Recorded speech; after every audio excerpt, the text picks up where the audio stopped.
Welcome to CCI Toronto's Condo Convos, casual chats about important condo topics.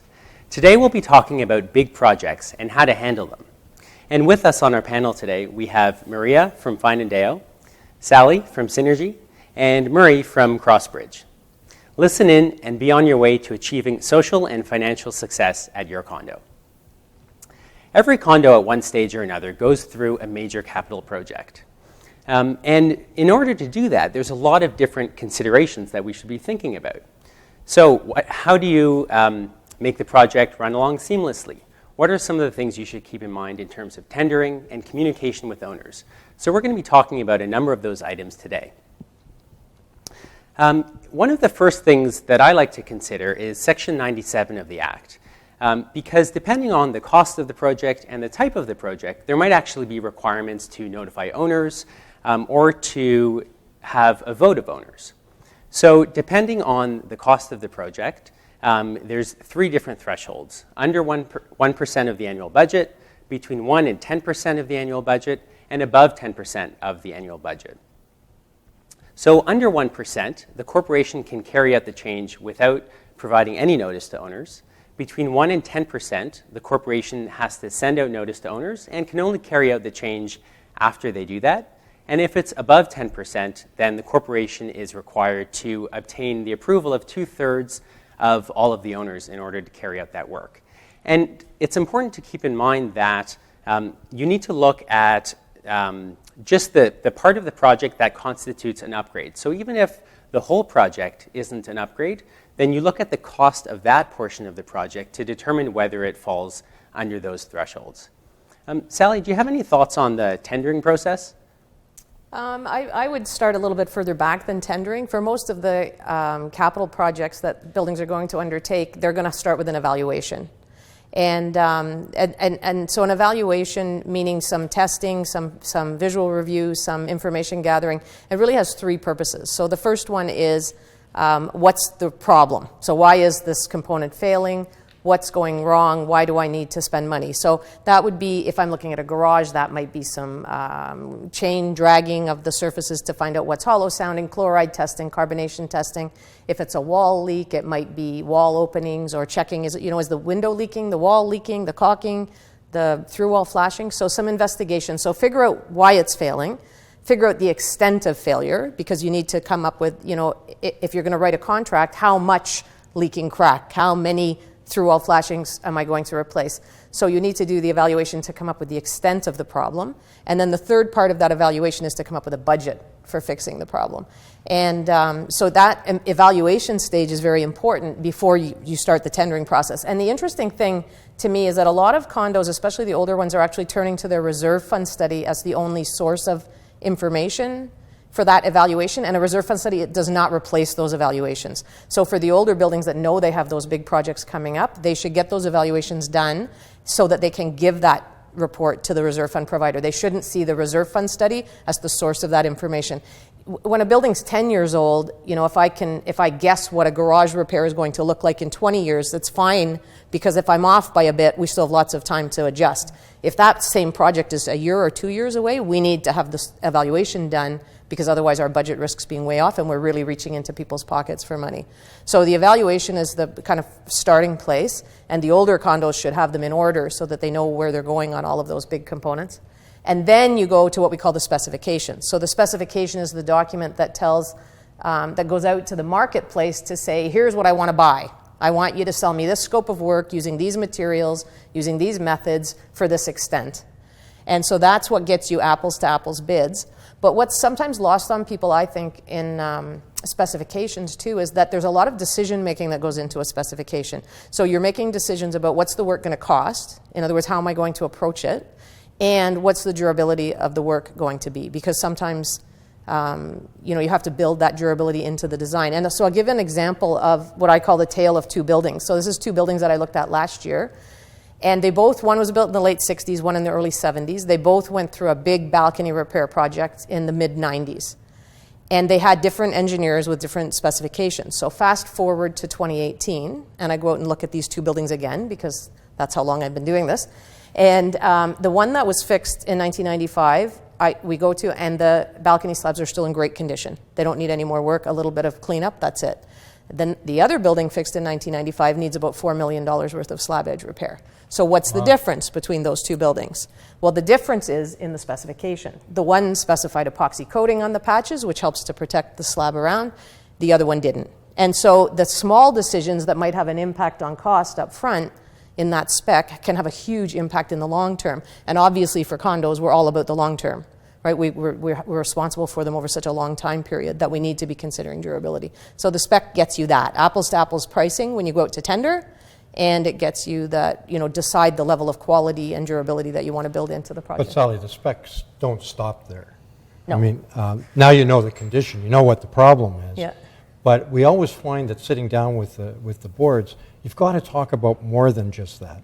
Because when you go to tender, the decisions you're making at the very beginning are going to affect price. Absolutely. So it's things like, are they going to use, will the contractor use the corporation's water and electricity? Because if you say no and they need that, then they have to price in generators and that sort of thing. Mm-hmm. Whose washrooms are they going to use? Are they going to bring their own, or are they going to use it in the condo? So all of these kinds of things, I think it behooves the engineer to sit down with the manager and the board and not just talk about the physical fix, but to start talking about the administration of it that's going to form part of the specifications. That becomes so critical. You would also cover in that conversation things like hours of work. What time can they start making noise? What time do they have to finish? You can also talk about phasing. If you take a garage repair project, for example, and you do it 10 stalls at a time, or you do it 100 stalls at a time, you're going to get a radically different price on that. So you're absolutely right, Marie. Those other sort of housekeeping matters can have a big factor on the tendering. How you start that conversation and how you have it as part of the tender package eliminates a lot of communication problems down the road. Absolutely. I think the whole goal of what we're talking about here is to understand what you're doing, increase communication, and decrease miscommunication. And once you've figured out those details and you've ironed out your scope, you've figured out what the additional costs might be, you may think that it's already good to go, set it out for tender, just get prices. And then the lawyer steps in. And then the lawyer steps in. Then the lawyer steps in. All kidding aside, you don't want to actually go to the lawyer at the tail end because you've probably put yourself in a position where you've left yourself no room or any flexibility to change things along the way. I always advise my clients that you should engage the lawyer at the same time that you've completed the specification, had the discussion on the points that Murray mentioned. And the main reason is that you need to ensure you've got flexibility in the tender process. What is often unknown in the condominium community and the condominium world generally is that tendering actually has a set of specific legal rules around it that's intended to protect the integrity of the competitive bid process, ensure the bidding process is fair for bidders, but that you would also get back market pricing for what it is that you want to buy. And there's a way of doing that ensures the condo can maintain flexibility while at the same time maintaining the integrity of that process.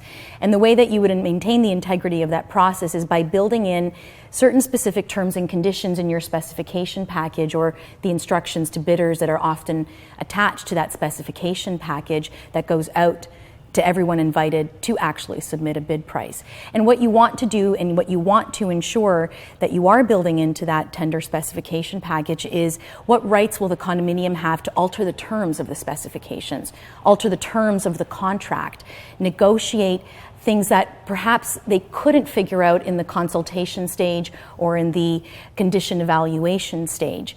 If you don't build in certain discretions for yourself, you may find yourself in the unfortunate position where you're bound to enter into a contract whether you wanted to or you didn't.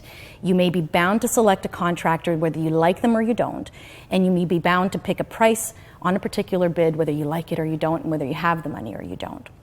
The key things to take away, I think, when getting to the final stages before hitting the green light and sending the tender package out is to ensure that the condominium has the flexibility to unravel the tender call if unforeseen circumstances happen. Of course, necessarily not pick the lowest bidder, but a bidder that provides value and comes with a certain amount of experience that a particular board may find is best suited for the project, may be recommended by folks like Sally, who've probably worked with most, if not all, of those folks out there and the contractors out there. And ultimately, in the end, you need to know what you cannot do with those bids. I'm sure, Murray, you've sat in board meetings where you'll have questions that come your way that are, well, great, we've got prices now. Now let's go someplace else and see if we can get a better price. A non-starter. You see that all the time. They want to reopen the bid process. And you can't do that, folks. It's a non-starter. You can't use your bid process to go out and shop at the end of the day. That's why it's so critical to have you involved. It's critical. The lay people, the board, who are not well versed in this, need to understand that. By the time they usually get to us, it's when there's a standard firm contract that's already in place and now the board wants to revamp it. Well, you can't do that. And the reason why you can't do that is because you've set the terms, the apples to apples that Sally mentioned, that bidders expected they were bidding on. And they put their best foot forward, presumably, on that specification, those terms and conditions. If you're about to modify the entire contract or the material parts of it, you've just modified what bidders bid on.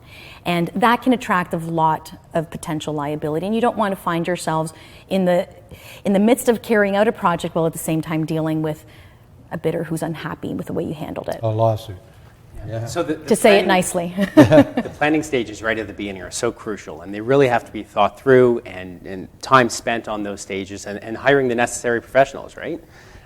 So, Josh, I'll tell you, whether you're looking at a full-blown CCDC contract and it's project managed by an engineer, or whether it's just a large refurbishment project that you're kind of on the border, you don't need an engineer, you still have to treat it like a CCDC. You still need to hear from the lawyer so you don't get into trouble. You still have to have the condition survey done so that you're fixing the right things the right way. But you've got to treat it that way. I mean, all those other things that we talked about, how the project is managed throughout its course, are still apply when it's not a full-blown CCDC. It's a do your homework up front versus having a reaction and dealing with things down the line. Yeah, absolutely. So what about communications with owners? Murray, I'm sure you have some experience with that. Well, yeah. When we see projects fail, I'm going to go right back to communication. It's always communication. And that's not just with a project. That's probably property management, period. If you don't have the right communication, you're going to get into trouble. Mm-hmm. As I said earlier, it's about improving communication and eliminating miscommunication. So that we've done the condition survey. We know what's right.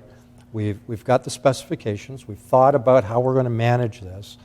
But then as a property manager, we've got to sit down with the engineer and the board, and we've got to talk a little bit more.